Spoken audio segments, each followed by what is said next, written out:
Bien, un partido como ya sabíamos muy intenso, donde no se podían conceder fallos y donde la primera mitad y la segunda, el partido entero está muy igualado.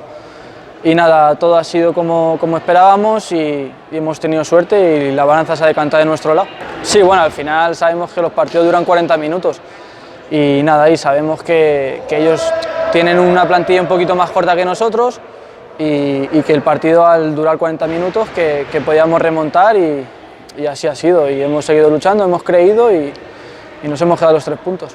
Sí, al final es lo que te digo, que al final hoy con el gol nos hemos venido arriba, no nos ha afectado el gol en contra y hemos sido equipo, hemos sufrido y hemos tirado hacia adelante del carro y hemos sacado el partido. Sí, bueno, por eso estoy muy contento, a pesar de por lo que es el gol, por volver a meter un gol en Liga y poder ayudar al equipo. Y nada, yo muy contento por el pueblo, por toda la afición, por la peña y por todo el mundo que podamos celebrar esto juntos.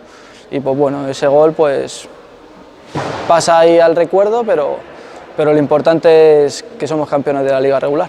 Exacto, y ahora ya lo que he comentado por allí antes a la grada, que nosotros no nos vamos a rendir, ya hemos cumplido todos los objetivos que nos hemos ido poniendo y ahora pues a por el mayor y luchar y soñar con el ascenso.